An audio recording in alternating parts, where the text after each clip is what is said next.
we snackers, it's me, Scott Diablo Marcano, and I'm here doing a great interview with a legend, a literal artistic legend in the world of comics and the world of cannabis culture. Sean Dietrich, who I met many years ago when we were both scrubs, just starting off. I think it was at the Portland Comic Con when we first met.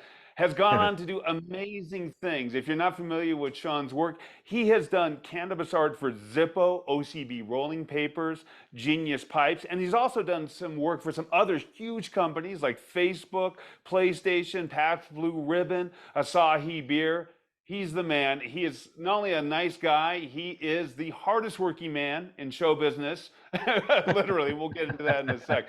Sean, it's so great to have you here with us today. How are you doing? I'm good. This is a hell of an introduction. Thanks. Well, you deserve it. Well, first off, Sean, I'd like to ask you a couple of things. Now, you do a lot of art for the cannabis industry, and you've gotten a lot of props for it. In fact, oh, look what I happen to have right here, right next to me. Look at this wonderful rolling dish that you gave me years ago for OCB. Nice. I absolutely love this, and yes, I have used it. If you're wondering, it's a great rolling dish. Better. Regard. Tell us a little bit about the artwork that you have done for OCB. How'd you get started in the cannabis, artwork industry? Just tell us a little bit about Um, that. well, it's funny that tray actually is a really good prop for this interview because that's kind of what started everything. As far as well, it was a milestone. It's not what started me in the industry, but it was I don't think a lot of people know like how big that tray, really is, and what it did for the industry. So in the cannabis industry, I got into it because I had a guy go into Spirit Printing, who does all my printing out of San Diego. He had a bunch of my prints. I think they were being run off for San Diego Comic Con that year, and he walked in and he saw them and he was like, "These are really cool. I like them." And he ended up buying two originals. And then he was like, he goes, "I have a spice company, if you remember that crap." And Yes. he said, "Do you want to do some packaging design?" And he goes, "I'd love to have you come live paint at my booth at the Champ Show." And this was like 13 years ago. So Oh wow! um, So was Champs really small back then, Sean, or was it already big?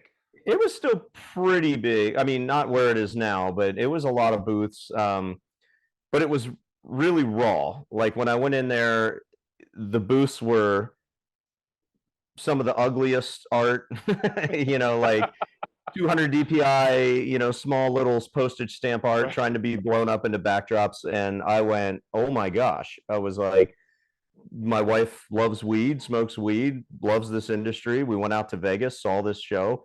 I go, it seems like they're really hurting for art. I go, this might be a really cool industry to jump into. And I'll say this up front, I've never smoked weed in my life. It's just not my thing, but like my business partners and my wife smokes. And so that's kind of how I got into it. I really love the culture, because it is obviously insanely creative, if you go back to like the 60s and all the psychedelics Oh and, yeah. kind of on up. So yeah, I did that. Then spice got banned and became a class A drug, and Right. so I saw Dave, one of the owners at the Denver um, Cannabis Cup, and he saw my art and was like, "Hey, do you want to come in and set up a gallery?" So for the first few years, my buddy Vincent Gordon and I would have artwork set up, and then that was really what kicked off. Just kind of being in that industry, we had a lot of fans at that point. We had a lot of glass blowers that were buying art, and then OCB really was the first company that hit me up to do something kind of on a grand scale. I had done some pipes with Genius Pipe, but they were just like up and coming. And OCB is obviously a multi-billion-dollar company, so to kind of have them come at me and say, "Hey, we want you to do some poster art," to kind of continue their lineage from like the late 1800s and whatnot for like all the old job poster art that came out. They wanted to kind of continue that. So those rolling trays, that tray, to kind of bring the story back to that, I didn't know that was being produced. I went to live paint at ASD at OCB's booth, and they had all these boxes there, and I was like, "What are those?" And they opened them up, and it was that tray. And they were Oh, like, "Oh, wow. it's just a little novelty we're giving away." And I'm like, "No, I don't think you know what you started." I go, "Nobody's got fine art on their products. There's a pot leaf here or there, or some goofy drawing Right. somebody's 5-year-old drew, but there wasn't any like high-end fine art on products, back then. So when that tray came out, um, I think whoever was handling Snapchat or Instagram or whatever for them had like, some people wrote sending some girls saying they'd send nude pictures to get one of those trays, and, and they were like, "Oh, this might Were be they something," sending you that? Or were they say, oh my gosh. Well, they were saying it to the company, so no. Um, so and that's what I was like, yes, like, please pay attention to that. I go, because, and then from there it really took off. And, now everybody has art on their products and everybody's so it was really cool to be there at the beginning and kind of kickstart that entirety of putting, high-end fine art and art that isn't, there's no pot leaves, there's no just cliche No. stuff. I really took the art in a direction where I just said, hey, the modern stoner is not, it's a doctor, it's a teacher, it's a guy with PTSD or anxiety. It's, not just Scooby Doo. So I wanted to be You like, make it. these are intelligent people. So why not give them intelligent art? Yeah, no, you really touched on a very interesting point there, Sean, that, cannabis culture really has become different. It's not just hippies sitting around looking for psychedelic art. It's everybody, and they can appreciate just good art in and of itself. And that's why I think your art has made such an impact. I mean, those trays and your artwork is so ubiquitous in the world of cannabis now. Can you tell us a little bit? Has your life changed, the success you've had in the cannabis industry? Did you suddenly find yourself being like sort of like the cannabis art rock star where people are like just all over you? Or how has it changed from the good old days when we were walking around Portland and we couldn't even afford a sandwich, either one of us, and we're doing those shows with our comics? Well, next time I see you, I'll buy you a sandwich. I can afford one now. You're so sweet, my um, friend.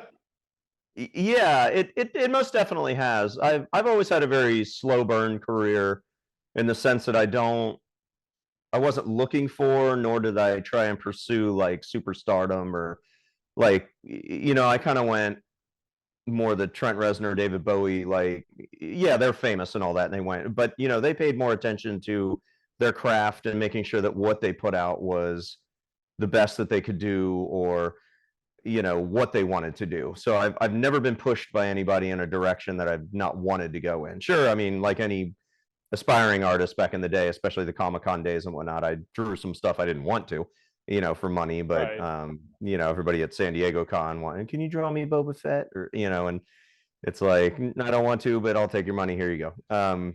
But as far as like, yeah, the champ show, yeah, everybody knows. I think most people who've been there a while, they know who I am and what I've done for the industry. And but it's always nice to get those emails and those texts that are like, holy shit, I'm in Canada, and I walked into a smoke shop and your products are there, or and they're like, you're getting this Right. realization that like through companies like AFG, who was one of the first distributors to jump in and help distribute my products, it got me into a lot of stores, and with OCB, I would go around to shops and do murals for them. And so it was nice to, you know, when it came out, it was really cool at Champs, because if you were at Champs, you knew every time that I was there, there'd be a new tray, or we'd sign and get, we had 500 people in line getting the second tray I ever released, or, so yeah, it definitely took off from there. And then,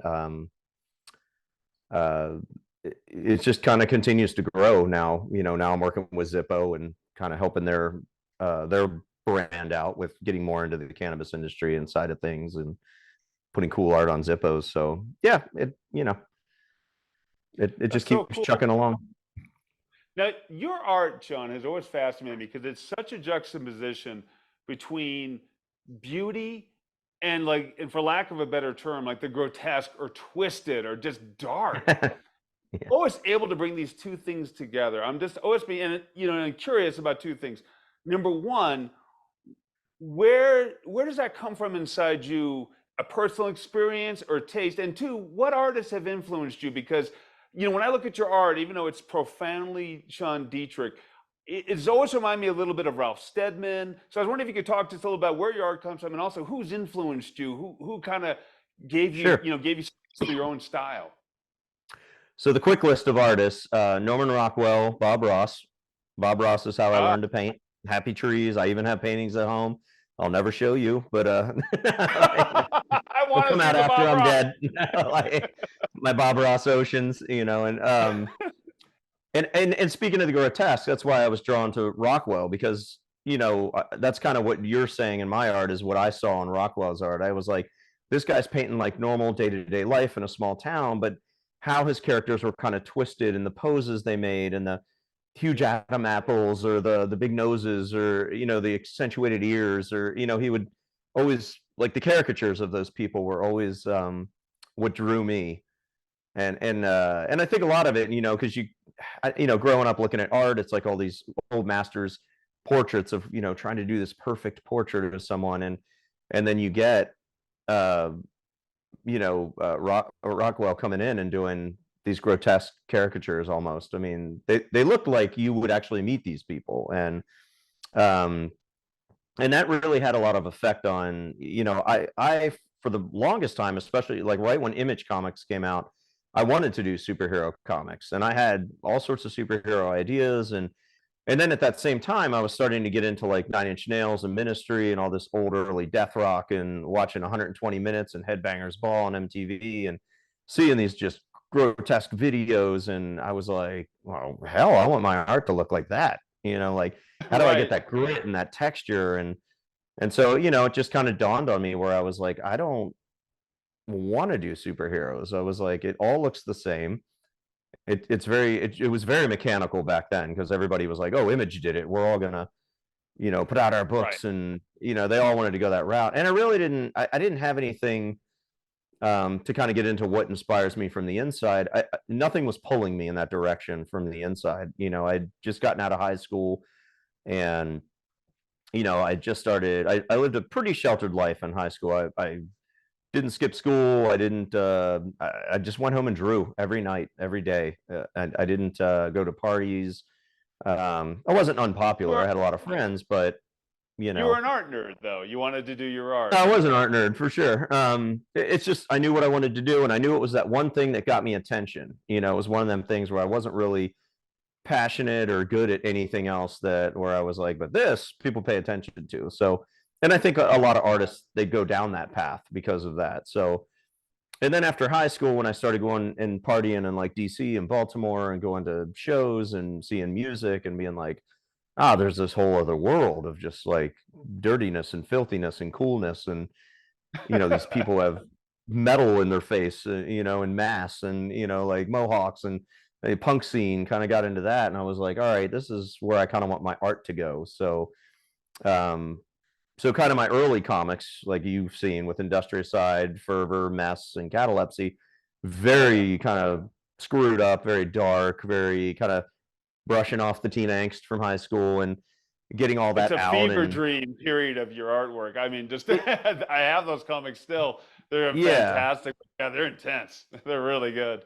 I mean, Stephen Grant even gave Industricide a good review. And I mean, if you know that guy, that's pretty tough. He hates Like, everything. He's the Mikey of comics. So I met him yeah. for the first time last winter up at the Jet City Comic Con, and reminded him of that. I was like, "Hey, you actually gave my book a decent review," and he was like, "Cool," like, um, and I always joke, and I forgot if I asked him. I should have. My family was there. I was kind of, but I always wanted to ask him where it was like, "Did you give it a good review because it was so weird that it might have been genius, and you didn't want to be the only guy in the room saying it was awful, or Yeah, you did don't you want to be mean, the uncool guy.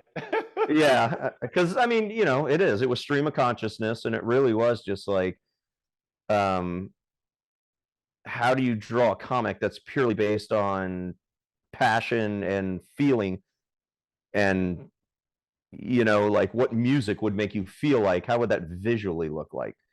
And so that's kind of Right. where how I approached comic books, not like let's write a script and then put the art together. And so a lot of You it let the really, it art had a, lead you. Yeah. yeah, it had a base story, but it was very incohesive and very very tough to read. Very, I mean, I look at it now and I still see the beauty in it, but I also am like, who bought this and liked it? Like, I'm and going to embarrass you a little bit because people that's think of fine. your art as being dark and and kind of edgy. But I want to show people this.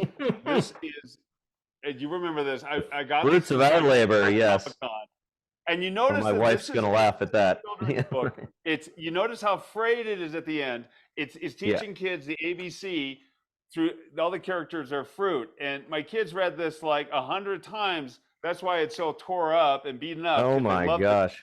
They all Look how learned to read horrible off of the the art same. was back then. You're responsible for the literacy of the Marcano family. I think people should look for Sweet. Fruits of Our Labor if it's still up on Amazon. This is one of my favorite things you did, and it's so different than your other stuff. But I love this It's book. I've always cherished this that you when you gave this to me at Comic Con. I just wanted to and show that's a you remind you real how kind you were to give this to me. that's a real banana peel on that cover too. So Oh my gosh, it I is. didn't Look, know I'll how do to it do, again. yeah, I didn't know how to do really good text at that time, or Uh work with huh. Photoshop. So I just wrote on a banana and scanned it in and then put it on the cover. So I like collage, kind of mixed medium stuff like that. Yeah, so getting into the kids book was really cool because it was a darker kids book, but it was and then for the Stone Arch Books ones, and then that one was just pure. My wife and her friend wrote it, and then I did the art, and I did want to do something whimsical and kind of round out my portfolio. Um, and then obviously you can see up until my current artwork that is just like I always joke about. I finally bought the color pink and am using it. Like So it's the never black had. and the brown and the darker It black. is. I mean, the comic books were all black ink, and all the white is just scratched out with an X-Acto knife. I mean, that's how I did the highlights, and some of my original art has holes in it, like some of the comic art. So Oh my there's gosh. or burned on the edges, or I would light it on fire, or whatever gave it that grit and that feel, like the painting itself actually Texture, yeah. went through it. Yeah, like, oh, I picked this up outside a New York tenement building, and in a puddle. Um, so kind of transferring what was inside me into that artwork and whatnot. Have you ever And been drawn to do a skateboard art? And I'm asking this for a very selfish reason because I would love to have you do a Wee Snack skateboard, and we'd love to pay you to do it. Have you ever done any skateboard art, Sean? I'm doing it now. Actually, I have a couple custom boards that I live paint at the rock festivals that I do. Um, Well, we'll talk and then about those eventually rock I'd like festivals. to you know get them produced or start producing them. So for now, what I do is I'll paint some at the show. I'll usually have one that I auction off, as a raffle, for people who bought something, or uh, stopped by the booth and said what up. But eventually, yes, I'd love to have my own line of skateboards out. I think it'd be pretty cool. I It's think been your stuff. requested. Yeah. Oh yeah, I'm one of the requesters. I think your stuff will look so good on a deck; it'd be unbelievable. I want to talk to you about the rock shows. If people aren't aware, Cool. you do Welcome to Rockville. You did the Bonaro Festival. You did Bourbon on it was Urban and Bourbon on Beyond. Boulevard. Yeah. Bourbon and Beyond. You do a lot of these shows, and that's when I say you're the hardest working artist in show business because you're constantly on tour. Tell us a little bit about that. Tell us about what it's like to be an artist on a rock show, and you have to be away from your family, I assume, for extended periods of time while you do this. But tell us Yes. about that experience of working with rock stars and being at these shows. Um, it's awesome. For me, getting out to these music festivals is like the best way to sell art. It's expensive, for one. I mean, it is something I've had to build up over 13 years. Getting into festivals where we just paid a little. We were lucky enough to be able to just pay a percentage of what we sold, and then I met just some wonderful people. JP from Mosh It Up Clothing. He's the one that initially was like, "You need to hit up Danny Wimmer, who throws like the best rock shows in the United States," and that's Welcome to Rockville, Bourbon and Beyond, Louder Than Life, Sonic Temple, Epicenter, Rock on the Range, to name a few. But they're incredibly well run. The fan base is incredible. I mean, it's very like laser focused. I mean, I'm there, and it's like all the bands I listen to while I do my art, they're playing, and then here comes their fan base. So it you're not going to get a better symbiosis than that. It's like it's just meant to be. So and everybody there's having a good time, and it's like, and the art sells well and does well because it's something different. It's something that, Yeah. they're walking around and there's usual crap, and then there's 500 beers and 300 food trucks, and then, but you get this experience where you walk up and you're like, oh, there's an artist and he's here, and so I can buy art directly from him. And but yeah, it's been an amazing experience. I believe this is my 12th or 13th year on the road. So Are and there any yes, a lot good of time, oh, go ahead. What about the juicy stuff, the dirt about the time you partied with Tommy Lee and you were doing tequila shots off of some girl's village? That's the uh stories that the Weed there's Snacks really, fans. honestly, I'm so anal about planning everything Right. that we haven't had too many stories like that. Now we do go out and party, yes, but I don't interact with the rock stars a lot. Like, basically I send stuff back to seed the green room, so ashtrays, rolling trays, papers, stuff like that. They'll Right. sometimes send their management out, like Judas Priest sent their management out to say they loved my art. Queens of the Stone Age, Eddie Oh, that's Vedder, killer. Stevie Nicks, just to name a few that have communicated to the hospitality manager that they really enjoyed the artwork back there. And so to me, it's really cool. I'm not a real kind of whore for, I got to meet everybody. It's I just like that my art's getting out there, and then if they send a kind word back or they appreciate it, I know how busy they are. I know how busy I am. It's not the time Right. to go back and be a fanboy, and but just that appreciation is there, and it is communicated through the hospitality managers. So um, yeah, the Tommy Lee tequila now hasn't happened. It's more me and some friends going and drinking whiskey and karaokeing and probably scaring everybody in the town, like, but, So I think cool. it's more on our end. One of your most beautiful artwork things that you have done has been the Alice in Wonderland series that you did. We did all the characters from Lewis and Carroll and Alice in Wonderland, and you did it in that Sean Dietrich style. I was wondering if you could tell us just a little bit about how you became interested in doing the Alice in Wonderland series, because it's so great. Were you always a fan of Lewis Carroll, or where did that come from, Sean? I have always been a fan of Alice in Wonderland. It's definitely been my favorite children's book because the characters were so, like, brutally honest and weird. They were unlike any other character. And one of the things I loved about the book was that there's no moral to the story. Like when Lewis Carroll wrote it, I read that he was like, why can't there just be a book that's nonsensical and entertaining for children? It doesn't have to have a moral to the story. And I'm like, yeah, why not? Yeah, That why seems not? great. Right. Like entertainment for entertainment's sake. Wow. I just, and they're all so unique, the characters are. And when I read the book, so Nate Murray, who used to be with IDW Comics, he has Red Oh yeah. 23 Publishing now. So he is who hired me to do the Alice book. And yeah, that when he had asked about it, I was like, absolutely. I really want to dive into these characters. And I did research on 50, 60 editions that I could find the artwork for. And my goal was to do a more vibrant Alice in Wonderland. So a lot of the illustrations you see from other editions are very kind of tertiary colors, and even the Tim Burton one, there's always a dark storm in the background. I mean, that's Burton, but Yeah.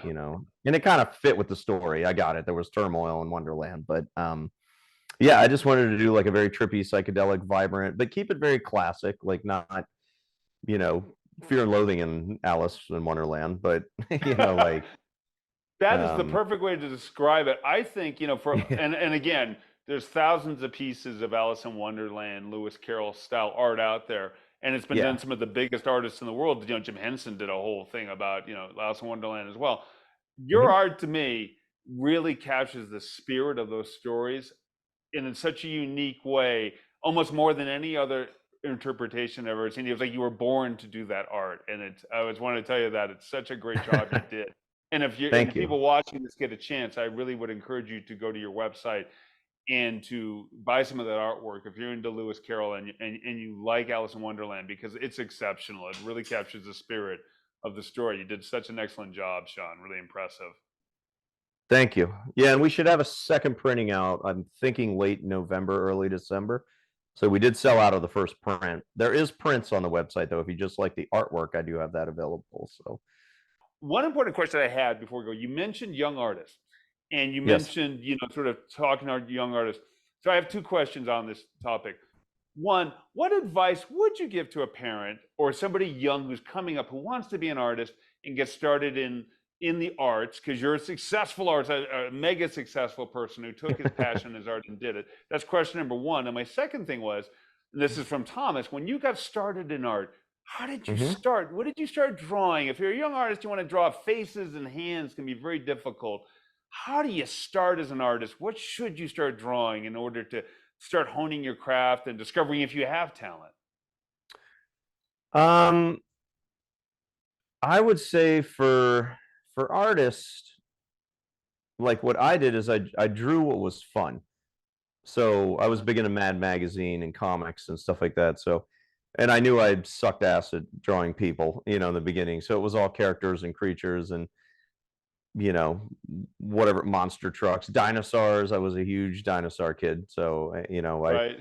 I still have a piece of art that I drew in kindergarten of a dinosaur with his head turned, eating some trees, and it was it's one of my prized pieces, and it yeah, just draw what you love to draw or what you like to draw just to get the practice. And then every so often, maybe go to a YouTube video, how to draw eyes, how to draw faces, how to draw, getting into more of what you want to draw and you want to learn, but you don't want to hammer yourself with a lot of this, like, it's just not coming Over out right. technical, I Yeah. got to be Which is, perfect kind of thing right away. which kind of falls in line with what I would tell parents. Cause when I was, 4 or 5 years old, my teachers were showing my mom like, oh yeah, he's good at English and math and whatever, no problem. But look at this, like his stick figures, they're not. They have clothes and they have arms with two lines, And so she said, okay. And so she took me to a friend of hers that was an artist. He used to do hand gold leaf lettering on books, Oh and wow. he told her not to force me into art classes unless I asked, and to just keep getting me art supplies. But if I did say, hey, I want to take it to the next step, I want to do this art class, I want to put them in, and just that kind of encouragement goes a long way. And I think with artists worrying about, oh, I can't draw this yet, or what am I going to do, or where's my style, parents also worry, obviously, how are they going to make money off this, what does a career look like. Just Well, yeah, every keep parent's doing like, it. is my kid going to go broke, Yeah. Yeah, am I going to be paying for my kid for the rest of my life, like, but it's like, if you just keep building something, which I know is the exact opposite of everything people want to do today. They want that quick fix, quick career, quick money, quick Right. stardom. Sorry, but it's not going to happen. It's you burn bright, you burn short is the advice, or how I see it. You want longevity, you want to be Bowie, you want to be Trent Reznor of the music industry and the art world. That's years and years of, finding yourself, finding your style. And style does not come with just drawing.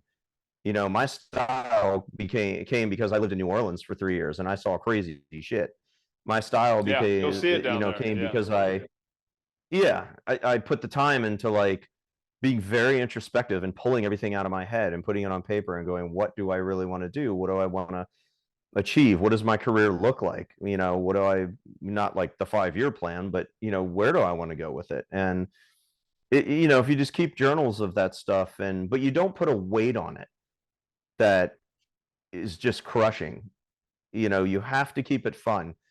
It's like, I think Bill Maher said something on his podcast about, or somebody had told him, because they were an older guest, and they said, how are you so spirited at your age? And he's like, I don't let the old man in. And it's Ah, like, it's a great that's line. And great. it's like the same thing I would tell artists. It's like, don't try and be an artist. Just, you already are an artist. You're drawing, like, to be a professional artist, once you put that, professional before it, yeah, that's where the money comes in and when you're going to have to start thinking about it as a career. But just keep, doing what makes you happy and keep making sure that it does make you happy, and just know that you don't know where you're going to be taken. So don't miss opportunities.